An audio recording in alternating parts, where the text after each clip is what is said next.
Okay, so diving into some pretty choppy financial waters today, Yeah. Argentina's debt crisis Hmm. back in the early 2000s. Right?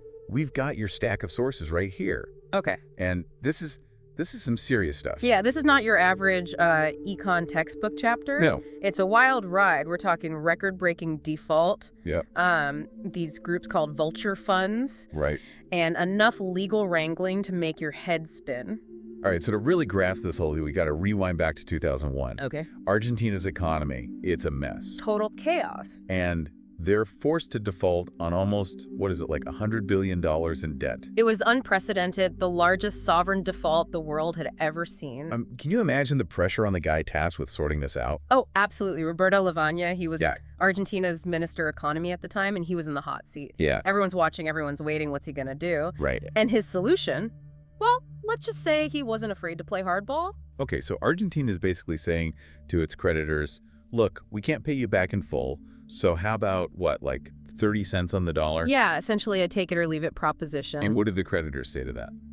Most of them, while not exactly thrilled, understood the situation and accepted the deal. Wow. It was a huge compromise on their part, Yeah. but there were a small group of investors, we call them holdout creditors or sometimes vulture funds. Okay. They saw this as an opportunity. Right. I mean, these funds, they specialize in buying up this kind of distressed debt at a steep discount, Yeah. banking on the fact they can use legal means to squeeze out full payment.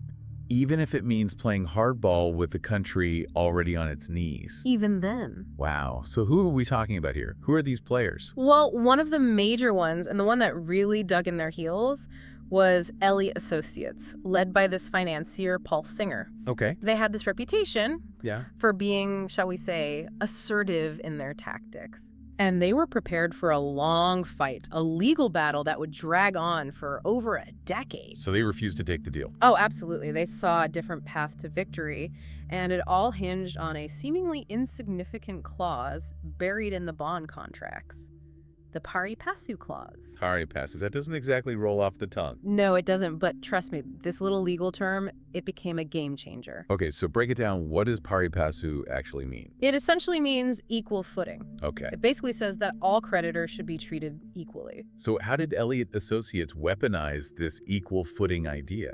Well, they argued that because of this clause, Argentina couldn't pay any of its creditors who had agreed to the restructuring until it paid them, the holdouts, in full. Wow. Talk about a bold move. It was a legal strategy that caught many seasoned experts off guard. They were stunned. So here's Argentina trying to rebuild their economy, and they've got this massive legal roadblock thrown in their path. Exactly. It was a very precarious situation. So while all this is happening, what's going on within Argentina? I mean, they're dealing with this external pressure from the holdout creditors, but what about their internal situation? How are they trying to stabilize things? It was a tough balancing act. On the one hand, they're trying to find a way to appease international creditors. Right. But at the same time, they're trying to implement domestic policies, things like expanding social programs Right. and even nationalizing private pension funds, which unsurprisingly created some tension, particularly with institutions like the IMF in the United States. So you've got this pressure cooker of economic instability, these intense legal battles, and a whole lot of political maneuvering. It was a volatile situation, to say the least. So how does Argentina respond to all of this? I mean, do they just cave to the pressure from Elliott and the holdouts? No, not at all. Under Lavagna's leadership, they decided to fight fire with fire. Oh, really? They were not going down without a fight. So they decide to push back against these holdout creditors, huh? I mean, what does that even look like? What are they doing? Well, they got creative, that's for sure. Huh. Argentina adopted this whole strategy of trying to, outmaneuver Elliott, Right. transferring assets around, even went so far as to try and shield a Navy ship that was docked in Ghana. What? Yeah, to prevent it from being seized. It's like something out of a movie. Right. Talk about high stakes. Yeah, so Argentina's playing hardball. Definitely. But it's not like these moves were without consequences, right? Oh, absolutely not. What happened? It kind of backfired in some ways, alienated potential allies. Right. And, their standing in the international community took a hit. Yeah, I bet. Every time they tried to pull one over on Elliott, it seemed like it just made things a little bit worse for them on the world stage. It's like they were digging themselves into a deeper hole. Yeah, kind of. Elliot's sitting back, watching this all unfold, and their position is actually getting stronger as Argentina's gets weaker. Wow, so it's a real uphill battle for Argentina. It really was. Yeah. But they weren't totally alone in this fight, though, right? Right. Didn't they have some people on their side? They did. There was this group, the American Task Force Argentina, they called them ATFA, Okay. and they were actively lobbying for the holdout creditors. Really? Yeah, including Elliot. So what were they saying? What was their argument? Well, their whole thing was that Argentina needed to be held accountable Oh, for its debts, and they wanted to see some, let's say, forceful measures taken. like what? What did they have in mind? Oh, they even suggested legislation that would essentially block Argentina from accessing U.S. credit markets. Wow, they were serious. They were playing for keeps. So it wasn't just about the legal case. Not at all. It was about influencing public opinion Absolutely. and even trying to leverage political pressure. It was a multi-front war, playing out in the courts, in the media, and even in the halls of power. So everyone had skin in the game. It was high-stakes poker with billions of dollars on the line. And throughout all of this, both sides are claiming they're the ones in the right. Of course, that's always how it goes. Argentina's saying, hey, we're just trying to protect our citizens. Right. They painted themselves as victims of predatory lending. And Elliot's narrative was, we're just trying to get what we're owed. It's in the contract. right, a legally binding agreement. Exactly. It's amazing how a contract, something that's supposed to provide clarity and establish the rules of engagement, became the very battleground for this massive financial standoff. That's ironic, isn't it? Totally. But going back to the pari passu ruling for a second, that seems to have been a pivotal moment in the evolution of sovereign debt. Definitely a watershed moment. What were the lasting implications of that legal precedent? Well, the whole pari passu saga really sent shockwaves through the world of sovereign debt. How so? It forced countries to rethink their entire approach. They realized they needed new safeguards. What kind of safeguards? Well, one of the most significant changes was the incorporation of something called collective action clauses, or SACs, into their bond contracts. SACs. Okay, so these were a direct response to the challenges that Argentina faced. Exactly. How do they actually work? What do they do? Okay, imagine a scenario where you have the vast majority of creditors. Okay. They're all on board with a debt restructuring plan. Right. But then you have this tiny minority that's saying, no, not good enough, Oh. holding the entire process hostage because they think they can squeeze out a better deal for themselves. Like what happened with Argentina. Exactly. SACs are designed to prevent that from happening again. So how do they do that? Well, in simple terms, they allow a supermajority of creditors, and this is usually predefined in the contract, to essentially bind all holders of the debt to the terms of a restructuring agreement. Even if they vote against it. Even then. Wow, that's pretty powerful. It is. So it takes away the leverage that a small group of holdout creditors might have. That's the idea. And while CACs were already being discussed in some circles before the Argentina case, the pari passu ruling really threw them into the spotlight. Yeah, it was a wake-up call for a lot of countries. Big time. Okay, but let's go back to Argentina for a minute. Their economy is still in a fragile state. They're dealing with the fallout from this default. And on top of that, they're locked in this epic legal battle with Elliot and these other holdouts. Right. The saga continues. So how does this whole thing finally end? So last we left off, Argentina was in a tough spot, right?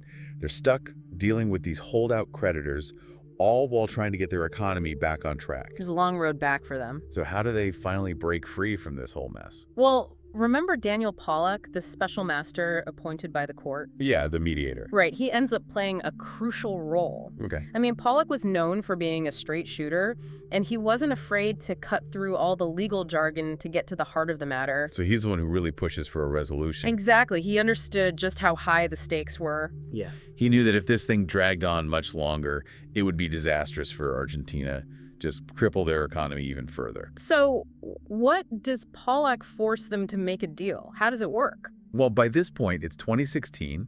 Argentina has new leadership, and they're singing a different tune. Okay, how so? They're ready to put this whole thing behind them, and that means finally settling with the holdouts, Elliot included. So they had a change of heart. What brought that on? It was probably a combination of things. Like what? I mean, Years of legal battles had taken a toll, and they knew they needed to regain access to international credit markets if they wanted their economy to truly recover. So it was a strategic decision as much as anything else. Oh, absolutely. They realized that settling with the holdouts, even if it meant some hefty payouts, was the only way forward. And what about Elliott?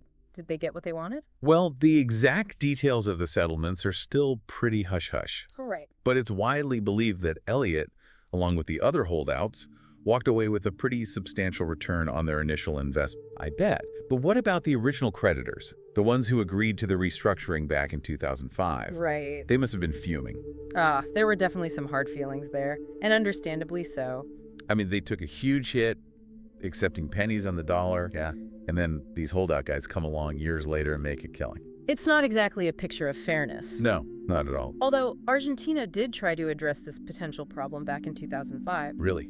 How so? They included a special clause in the restructuring agreement called the Rights Upon Future Offers, or RUFO clause. RUFO clause. Okay, what's that? So basically it said that if Argentina offered better terms to any creditors in the future, they'd have to extend those same terms to everyone who signed on to the 2005 deal. So it was a way to ensure equal treatment for all creditors, no matter when they settled. Exactly. The idea was to discourage these holdout strategies and give creditors an incentive to accept the initial restructuring offer. Smart. But there was a catch. Oh. A pretty big one, actually. This RUFO clause, it had an expiration date.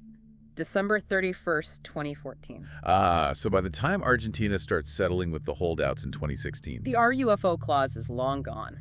So they're off the hook. Exactly. They're no longer legally obligated to offer the same terms to the 2005 creditors. Wow. I bet that didn't go over well. You can imagine there was a lot of anger, a lot of accusations of broken promises. Sure, but what could they do? Not much. Argentina was in a much stronger position by then. Their economy was recovering, and they were determined to move on from the whole debt crisis. Yeah, reopening the 2005 agreement would have been a nightmare. Probably triggered a whole new wave of lawsuits. It would have been a mess. So Argentina takes on the global financial system, plays a high-stakes game of chicken, and somehow they avoid complete disaster. It was a close call, though.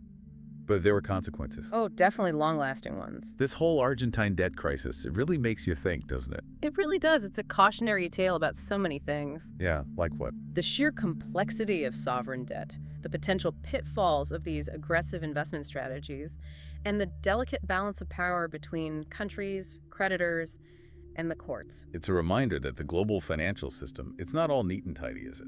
Not by a long shot. Things can get messy, and when they do, the fallout can be felt for years, even decades to come. Absolutely. So what are the key takeaways here? It seems like this wasn't just some isolated event, right? No, not at all. I think the Argentine debt crisis really forced a reckoning, a reevaluation of how sovereign debt is structured and restructured. And one of the biggest outcomes was the widespread adoption of collective action clauses, those kings we talked about. Exactly. They became a standard feature in sovereign bond contracts, a way to try and prevent future Argentinas situations where a handful of holdout creditors can wreak havoc on an entire nation. It's a reminder that even in this complex world of international finance, there are lessons to be learned, safeguards to be put in place, and a constant need to adapt to the ever-changing dynamics of the global economy.